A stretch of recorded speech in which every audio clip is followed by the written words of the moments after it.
प्रणाम। नमो नमो। नमो अरिहंताणम। नमो सिद्धाणम। नमो आयरियाणम। नमो उवज्जायाणम। नमो द्वै सव्यसाहुणम। ईसो पंचन मुक्कारो सद्भावप्रणसणम। मंगलाणं च सव्येसिं। घटमं हवै मंगलम। मंगलम भगवान वीरो। मंगलम गौतम प्रभु। मंगलम सूर्यभद्राद्य। जैन धर्मोस्तु मंगलम। अंगूठे अमृतवसे। लब्धितणा भंडार। श्री गुरु गौतम स्मरिये। वांछित फलदाता। पूज्यपाद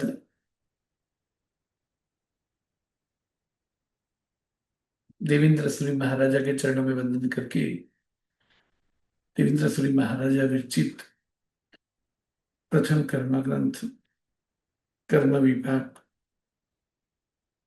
यह ग्रंथ में मिथ्यात्व, अवैतनिक कसाई और योग के द्वारा जो कर्म का बंध होता है और फिर वो कर्म आत्मा को जो फल देते हैं उनकी विचारणा बताई है।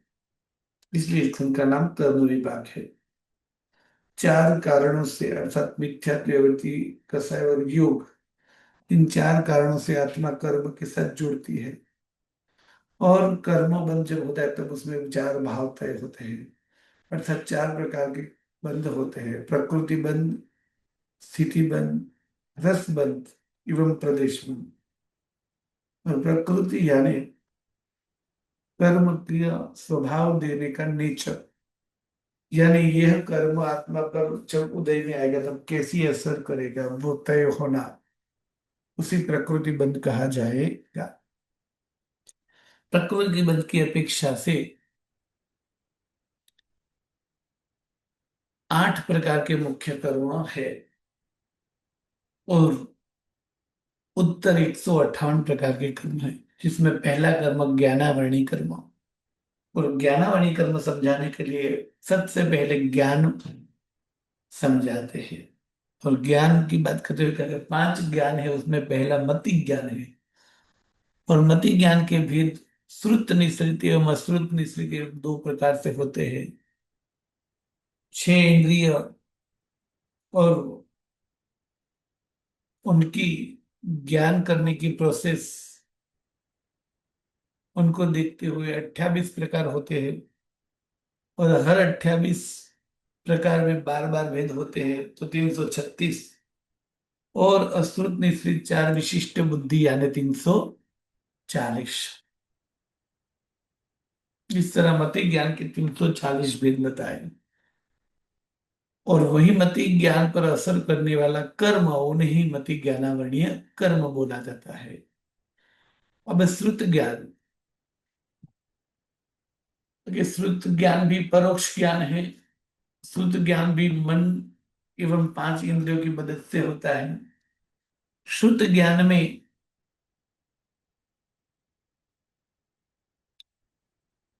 पर्याय लोचन वाला ज्ञान है, अर्थात शुद्ध ज्ञान में शब्द पर से पदार्थ और पदार्थ पर से शब्द दोनों के अन्वय सहित का ज्ञान होता है। वहीं श्रुत ज्ञान के भेद बताते हुए चुम्माल 14 और 20 ऐसे 2 प्रकार से बताया। वर्तमान में विद्यमान श्रुत ज्ञान कितना है? तो 11 अंग उपांग 12, 10 पयन ना जानिए, 6 छेद ग्रंथ प्रशस्त था, अनुयोग 4 बखानिए, नंदी सूत्र आदि। इस तरह 11 अंग उपांग 12, 10 पयन्ना आदि जो है, कितने हैं? आगम तो 45 आगम है। और 45 आगम के ज्ञाता भी अभी विद्यमान है, कहीं कहीं सारे साधु भगवंत। तो पूर्ण श्रुत ज्ञान की बात करेंगे। श्रुत ज्ञान, ज्यादा से ज्यादा श्रुत ज्ञान जो है वो कितना है? तो द्वादशांगी यानी 12 प्रकार के अंग का ज्ञान। और उसमें 12वें अंग में चौद पूर्व भी आ जाते हैं। तो सबसे ज्यादा ज्ञानी यानी चौद पूर्वी या तो द्वादशांगी के ज्ञाता जो है वो, जो कि अभी 12 अंग में से 11 अंग ही मौजूद है। दृष्टिवाद नाम का अंग लुप्त हो गया है। तो ये पूरा जो श्रुत ज्ञान है और इस शास्त्र में जो भी समझाया है उसे श्रुत ज्ञान कहेंगे। और यहाँ कोई ना कोई शब्द से कोई ना कोई चीज, और जो भी चीज है उसके लिए कोई ना कोई शब्द आदि का बोध बताया है। तो पूरा जो श्रुत ज्ञान है, उस श्रुत ज्ञान की बात करते हुए कहा कि श्रुत ज्ञान, समग्र श्रुत ज्ञान, यहाँ जो 14 भेद बताए, उस 14 भेद में से कोई भी 2 भेद में पूरा श्रुत ज्ञान समाविष्ट हो सकता है, किंतु बोध करने वाले को विशिष्टता से बोध हुए, इसलिए अलग अलग 7 एंगल, 7 दृष्टिकोण से उसके भेद बताए हैं। तो श्रुत ज्ञान के 14 भेद हैं। अक्षर सन्निसम सायं खलु सपज्जवसीयं च गमयम अंग पवित्रम सत्तवि एक एक सपरिवक्षा। तो कौन से 14 भेद है श्रुत ज्ञान के? तो अक्षर श्रुत, उसका प्रतिपक्ष अनक्षर श्रुत, संज्ञी श्रुत, उसका उसका प्रतिपक्ष, प्रतिपक्ष मतलब विरोधी, ऑपोजिट, अक्षर अनक्षर, संज्ञी असंज्ञी, सादी अनादि, सम्यक मिथ्या, सादी अनादि, सपर्यवसित अपर्यवसित, गमिक अगमिक, अंग प्रविष्ट और अंग बाह्य। इस तरह श्रुत ज्ञान के 14 भेद दिखाते हैं। अक्षर, उसका विपरीत अनक्षर, संज्ञी उसका विपरीत असंज्ञी, सम्यक उसका विपरीत मिथ्या, सादी उसका विपरीत अनादि, सपर्यवसित उसका विपरीत अपर्यवसित, गमिक उसका विपरीत अगमिक, अंग प्रविष्ट उसका विपरीत अंग बाह्य। इस तरह 14 भेद बताए। पहले बताया उस प्रकार, जो कि यद्यपि शुद्ध ज्ञान के 14 भेद जो है उसमें से कोई भी 2 भेद में, जैसे पहला भेद है अक्षर श्रुत और अनक्षर श्रुत में सभी श्रुत ज्ञान का समावेश हो जाता है, फिर भी मंद बुद्धि वाले आने के इन 2 भेदों में जो न ख्याल है, इसलिए अलग अलग दृष्टिकोण से 14 भेद बता रहे हैं। अब सबसे पहले 2 भेद है अक्षर सूत एवं अनक्षर सूत। तो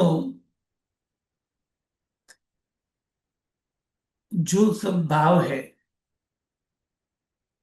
तो ये कई सारे भाव ऐसे हैं अभिलाप्य भाव है, कई सारे भाव ऐसे हैं कि जो अनभिलाप्य भाव है। अनभिलाप्य भाव यानी जो दर्शाया नहीं जा सकता, जो बताया नहीं जा सकता, जो समझाया नहीं जा सकता, किसी भी प्रकार से जो समझाया नहीं जा सकता, बोल के इशारों से, उसे अनभिलाप्य भाव बोलते हैं। जैसे सिर में दर्द हो रहा है, तो कोई पूछेंगे क्या हो रहा है, तो दर्द। तो ये हम शब्द से बताएंगे भाई कैसा दर्द हो रहा है, तो शायद ज्यादा से ज्यादा कि बहुत हो रहा है, पर कैसा, तो कि वो तो तुम्हें महसूस करना पड़ेगा, जब तुम्हें सर दर्द हुए तुम तब मालूम हुए। गुड़ मीठा है, हाँ बहुत मीठा है, हाँ पर कैसा मीठा है, तो गुड़ की जो कंकर है यानी गुड़ की जो टुकड़ी है, वो छोटे से गुड़ के दाने को उसके मुंह में रख देंगे तो उसे मालूम पड़ गया ऐसा मीठा। तो इस विश्व में अनभिलाप्य भाव कई सारे हैं जो समझाए नहीं जाते, जिसका अनुभव करवाया जाता है या तो अनुभव किया जाता है। और अभिलाप्य भाव है जो शब्दों से व्यक्त किया जा सके यानी वचन के द्वारा जो समझा सकते हैं, उसे अभिलाप्य भाव बोलते हैं। और ये पदार्थ समझाने के लिए, अभिलाप्य भावों को समझाने के लिए कोई अक्षर से और कोई बिना अक्षर से समझाया जाता है। तो वो श्रुत ज्ञान कि जो अक्षर के आधार से होता है उसे अक्षर सूत्र कहते हैं। यानी कि अभिलाप के भावों को समझाने के लिए, पदार्थ को बोध करवाने के लिए जो अक्षर बोले जाते हैं, और जिस बोध को करवाने के लिए अक्षर का सहारा लिया जाता है, और अक्षर के आधार पे जो बोध होता है उसे अक्षर सूत्र कहा जाता है। यानी कुछ समझाने के लिए, पदार्थ समझाने के लिए उसमें अक्षर आधार हो, यानी जिसमें 16 स्वर और 33 व्यंजन जो वर्ण है, उस वर्ण का उपयोग करके जो समझाया जाए उसे अक्षर सूत्र कहते हैं। और बिना अक्षर बोले जो समझाया जाए उसे अनक्षर सूत्र कहते हैं। तो जिसमें स्पष्ट शब्दों के उच्चारण के द्वारा जो समझाया जाता है वह ज्ञान, यानी अक्षर के आधार पे होने वाला ज्ञान। यानी हम कोई भी अक्षर बोले, शब्द बोले या शब्द लिखे, और उसके आधार पर सामने वाले को या तो स्वयं को उसका ज्ञान होए, वो है अक्षर ज्ञान। अब अक्षर तीन प्रकार के: संज्ञाक्षर, व्यंजनाक्षर और लब्धि अक्षर। वास्तव में लब्धि अक्षर जो है वो ज्ञान है, बाकी संज्ञा अक्षर और व्यंजना अक्षर और द्रव्य श्रुत है, मतलब ज्ञान होने के एक आधार या तो साधन है। संज्ञा अक्षर यानी क्या? तो जो भी है वो लिखावट के रूप में जो अक्षर है वो, यानी हर अक्षर के लिए एक आकृति जो फिक्स की गई है वो, जिसे क ऐसे ही लिखा जाता है, जिसे ए ऐसे ही लिखा जाता है, तो वो हर लिखे हुए अक्षर को लिपि जिसको बोलते हैं उसे संज्ञा अक्षर बोला जाता है। और ये कई सारे प्रकार की होती है। उस समय 18 प्रकार की लिपि प्रसिद्ध थी, जैसे यवन लिपि, तुर्की लिपि, नागरी लिपि, लट्ट लिपि आदि। यानी जुद अलग अलग प्रकार की लिखावट।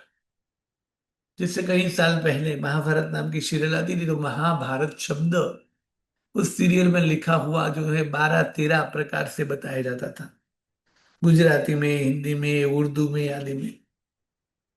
तो ये लिखे हुए अक्षर को बोलेंगे संज्ञाक्षर। फिर व्यंजनाक्षर, यानी जो उच्चारण करके बोले जाते हैं उस अक्षर को बोलेंगे व्यंजनाक्षर। संज्ञाक्षर जो हजारों प्रकार की लिपियां, अनेक प्रकार के लिखावट के रूप में हो सकते हैं, किंतु व्यंजनाक्षर बोलेंगे तो जो भी कोई बोलेगा वो अ से लेकर ह तक के अक्षर में ही आ जाएगा। अर्थात अ आ इ ई उ ऊ रू रू लू रू ए ऐ ओ औ, क ख ग घ ङ, च छ ज झ य, ट ठ ड ढ ण, त थ द ध न, प फ ब भ म, य र ल व ह, य र ल व, श श श श ह। इन्हीं अक्षरों में से कोई अक्षर वो बोलेगा। क्ष, यानी क्षत्रिय का श जो अक्षर में लिखा है वो, और ज्ञ यानी जो ज्ञान में ज्ञ है वो भी यहाँ क्यों नहीं गिना? तो कि वो क और श मिलके है, और ये जो है वो ज और य मिलके हुआ है, या तो ग और न मिलके हुआ है। ठीक है, तो इसलिए वो तो संयुक्त अक्षर नहीं है। वो जो है वो स्वयं अक्षर नहीं, कौन सा अक्षर? संयुक्त है, यानी दो अक्षरों से बना हुआ है। यानी क्ष जो है वो क और श से बना हुआ है, यानी इसमें क ख ग घ ग में आ गया वो भी। और ये जो है वो ज्ञ, वो ग और न से, या तो ज और य से बना हुआ है। अब कोई भी बोलेगा तो अ से लेकर ह में से भी कोई एक शब्द निकलेगा, तो कि हाँ, चाहे वो अफ्रीकन हो, चाहे वो अमेरिकन हो, चाहे वो ब्रिटेन वाला हो, चाहे वो कोई भी देश का हो, चाहे वो जंगली हो, चाहे वो पशु हो, चाहे वो पंखी हो, चाहे वो गुजराती हो, चाहे वो मारवाड़ी हो, चाहे वो हिंदी में बोले, चाहे वो अंग्रेजी में बोले। जैसे मैं कोई पदार्थ को देखकर बोलूं कि चौपड़ी, तो च, प, ड, आ 3 अक्षर आया। वही पदार्थ को देखकर हिंदी वाला बोलेगा किताब, तो क, त और ब आया। और वही पदार्थ को देखकर अंग्रेज बोलेगा बुक, तो लिखने में भले BOOK लिखेगा, पर बोलने समय में तो बुक बोलेगा, तो ब और क आया। उसी तरह जैसे फ्रूट में, मैंने एक फ्रूट देखा तो मैंने बोला सफरजन। सफरजन, हिंदी में गुजराती हूं तो स, फ, र, ज, न। अब हिंदी वाला बोलेगा तो वो बोले सेब, यानी स और ब आया। अंग्रेजी वाला होगा तो वो बोलेगा एप्पल, तो अ, प और ल आया। उसी तरह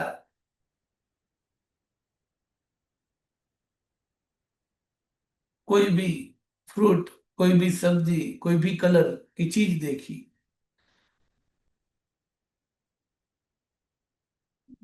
तो मैं बोलूंगा लीला, ये लीले रंग का है, अलीला रंगનું છે।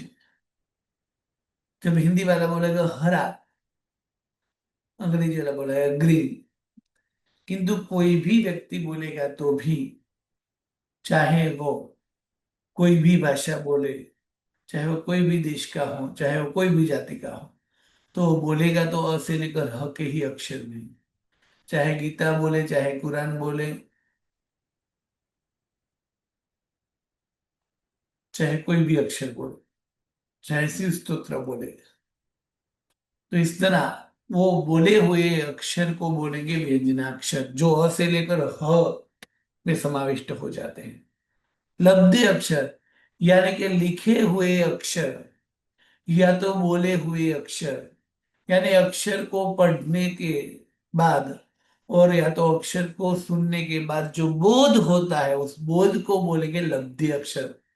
जैसे किसी ने लिखा कमल, तो लिखा हुआ कमल पढ़ के मुझे लगा कि कमल यानी एक फूल है, कमल यानी एक लड़के का नाम है, समझो कि।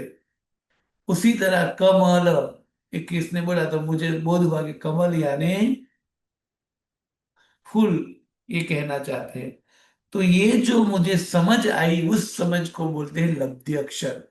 और वास्तव में लब्धि अक्षर ही श्रुत ज्ञान है। बाकी के दो क्या है? ज्ञान होने में कारण है, यानी ऊपर का जो दो अक्षर है वो द्रव्य ज्ञान है। संज्ञाक्षर और व्यंजनाक्षर तो दोनों द्रव्य श्रुत है, क्योंकि वो ज्ञान होने में सिर्फ आधार है, जबकि लब्धि अक्षर ही भाव श्रुत है। अब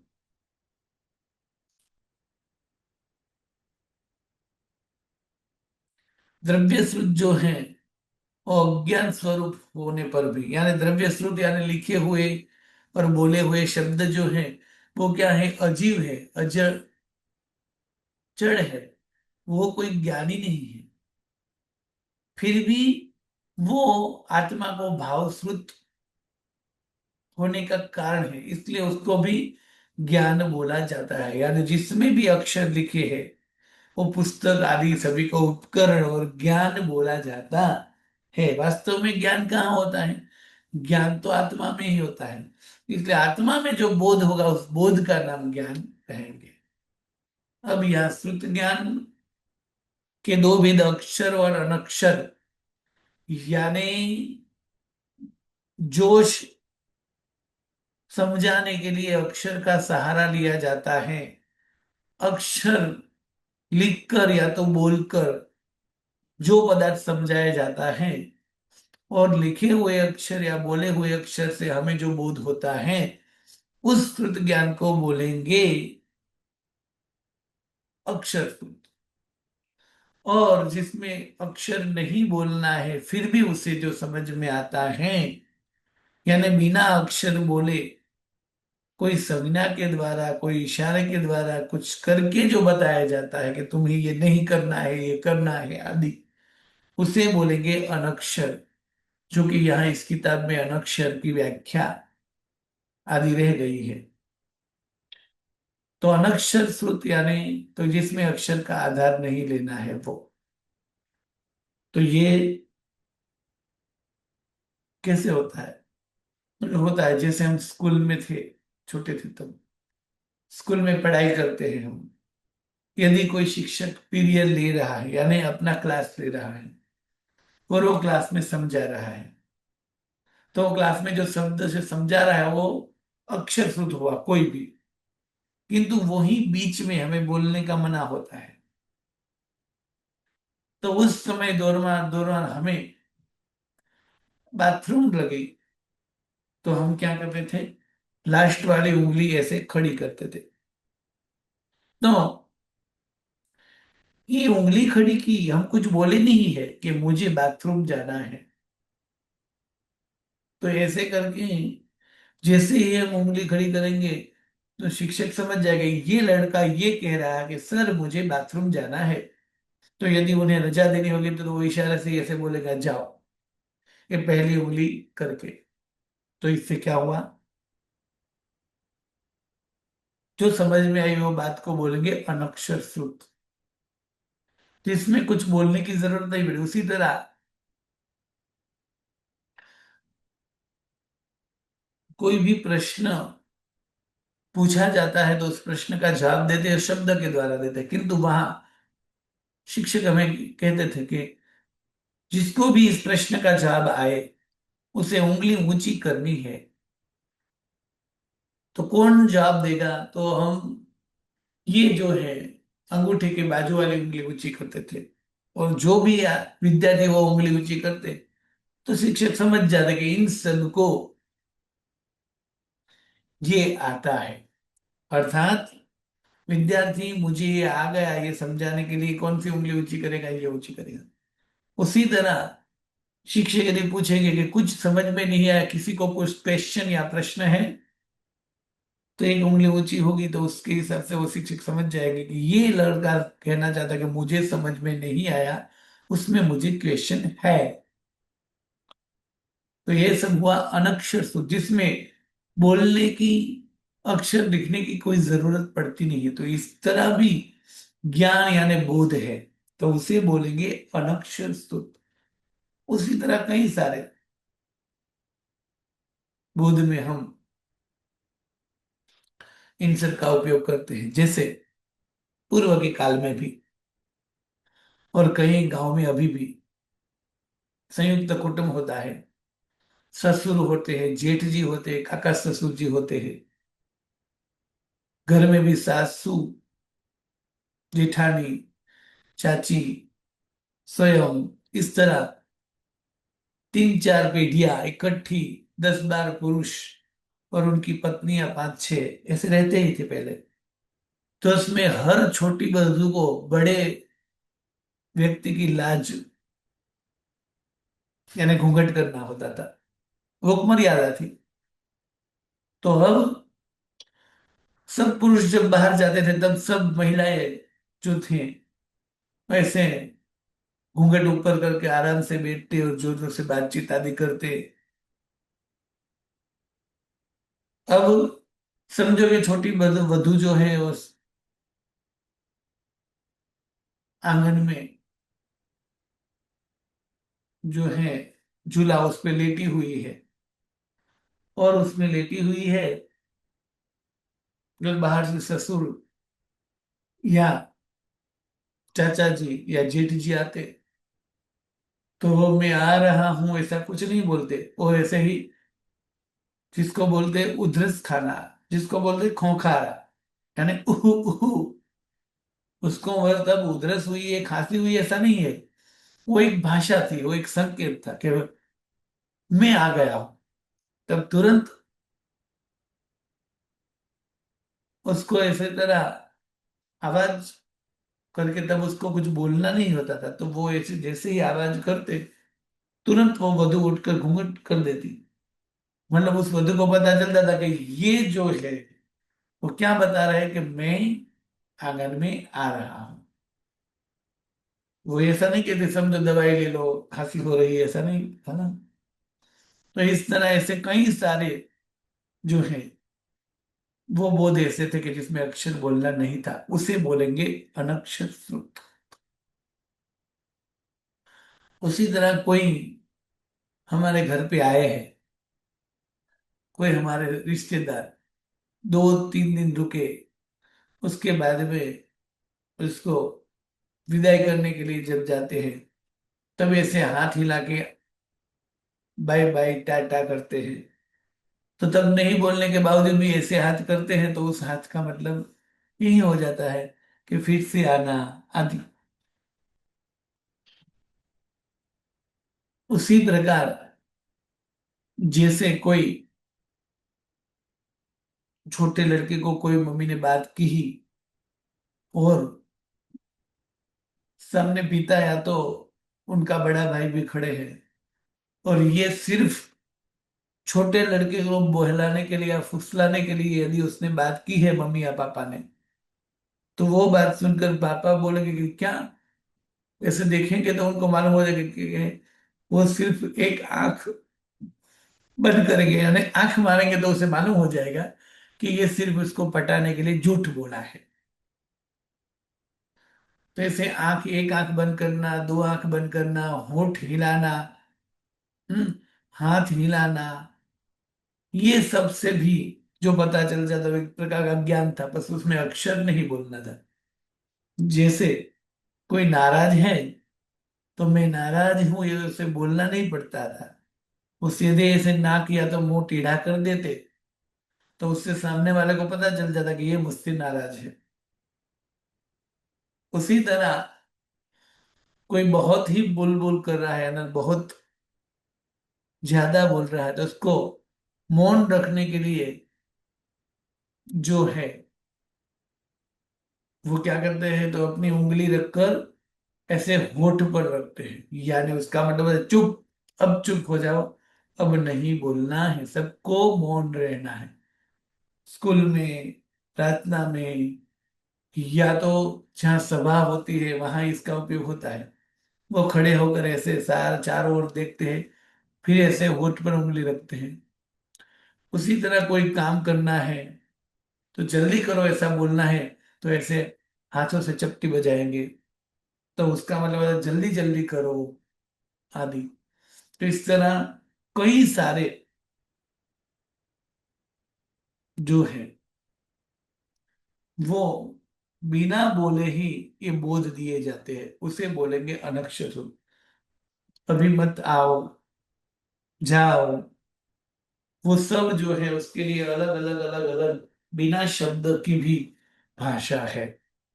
तो बिना शब्द की जो भाषा है उन सब को बोलेंगे अनक्षर श्रुत, जो समझा देते हैं। जैसे बचपन में एक गेम खेली जाती थी कि किसी के कान में कोई एक व्यक्ति कोई एक वस्तु का, चीज का, फिल्म का, गाना का नाम बोलेंगे, फिर वो व्यक्ति मुंह से नहीं बता पाएगा बोल के, किंतु ऐसे हाव भाव एक्शन आदि करके बताएगा।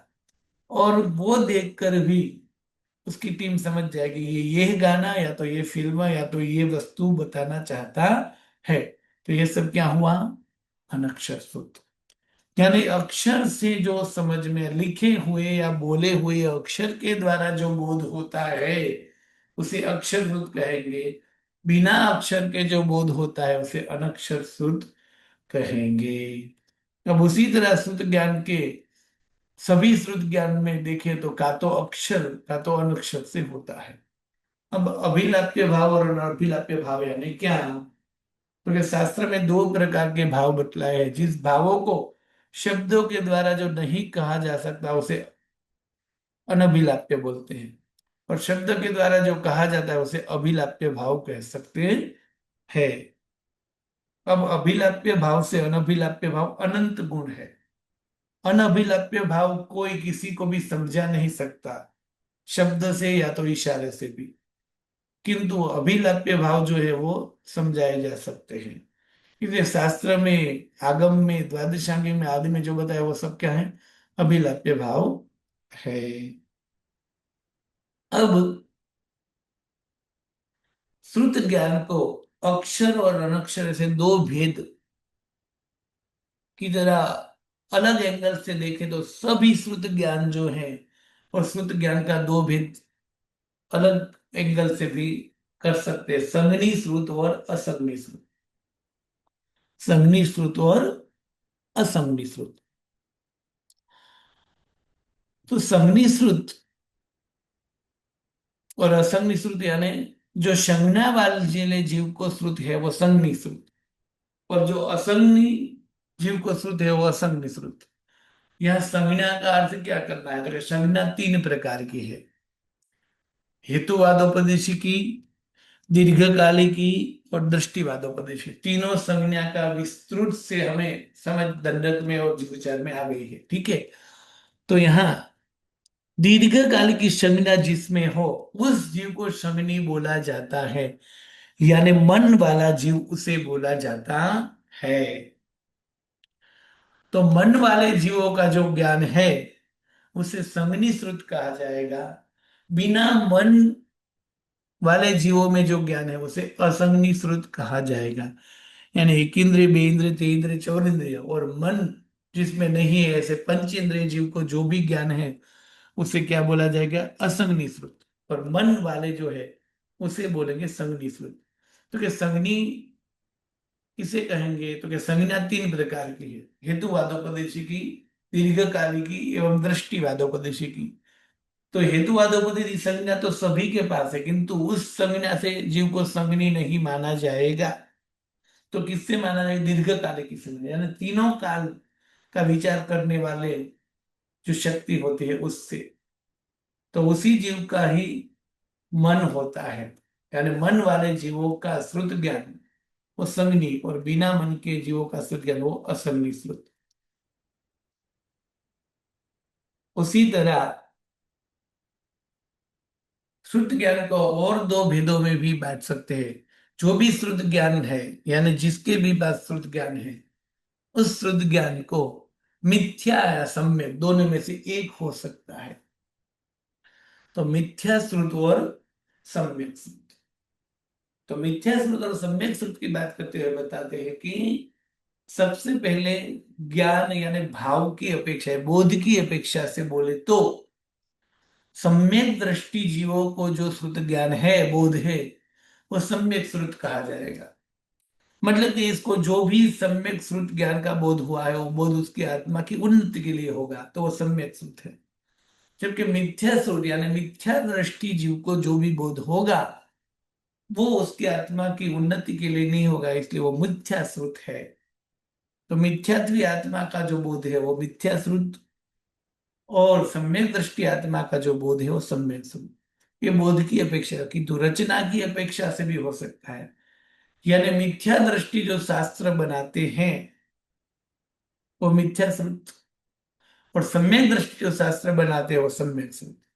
अब द्रव्य और भाव, द्रव्य यानी रचना और भाव यानी बोध। इसी तरह ज्ञान के सम्यक और मिथ्या भेद पड़ेंगे तो चार भेद हो जाएंगे, मतलब चौभंगी हो जाएगी। द्रव्य से मिथ्या, भाव से मिथ्या, फिर द्रव्य से मिथ्या, भाव से सम्यक, फिर भाव से सम्यक, द्रव्य से मिथ्या, फिर द्रव्य से सम्यक, भाव से भी सम्यक। भाव यानी जीव का जो बोध है वो, और द्रव्य यानी रचना। जैसे जैन आगम की रचना सम्यक दृष्टि आत्मा ने की है, तो जैन आगम वो द्रव्य सम्यक हुआ, द्रव्य से सम्यक शास्त्र हुआ। वो द्रव्य से सम्यक शास्त्र है, किंतु कोई वो जैन आगम मिथ्या दृष्टि आत्मा पड़ेगा तो उसे बोध तो मिथ्या ही होगा। यानी द्रव्य से सम्यक है किंतु बोध करने वाला मिथ्यात्व है, इसलिए मिथ्या, बोध मिथ्या, भाव मिथ्या हुआ। अब वो आगम सम्यक दृष्टि आत्मा पड़ेगा तो द्रव्य से भी सम्यक और भाव से भी सम्यक हो। उसी तरह कोई मिथ्या दृष्टि ने जो ग्रंथ बनाया है वो द्रव्य से मिथ्या है, तो द्रव्य से मिथ्या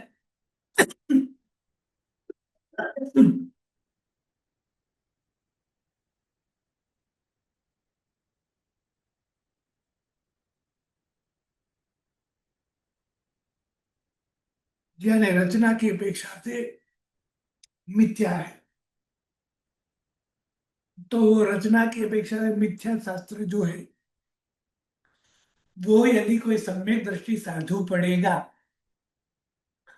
तो वो रचना की अपेक्षा से मिथ्या है, किंतु भाव उसे सम्यक ज्ञान होता है। तो द्रव्य से मिथ्या और भाव से सम्यक, और वही मिथ्या शास्त्र मिथ्या दृष्टि पड़ेगा तो द्रव्य से भी मिथ्या और भाव से भी मिथ्या, यानी मिथ्या और सम्यक द्रव्य से भी कह सकते हैं, और बोध की अपेक्षा से भाव की अपेक्षा से भी कह सकते हैं। यानी कोई भी मिथ्या शास्त्र यदि सम्यक दृष्टि पड़ेगा तो उसमें से भी वो सम्यक बोध ही लेगा, जबकि कोई भी सम्यक आगम यदि मिथ्या दृष्टि पड़ेगा तो उसमें से मिथ्या बोध ही लेगा। जैसे अभव्यात्मा है, वो चाहे आचारांक पढ़े चाहे सुवेड़ांक पढ़े, या तो चाहे नव पूर्व तक का ज्ञान भी क्यों न ले, फिर भी उसे वो ज्ञान मिथ्या ही मिलेगा। अब आगे कहते हैं कि सादी और अनादि, सपर्यवसित और अपर्यवसित, जिसकी विचारणा कल के पाठ में। प्रणाम। नमो नमो।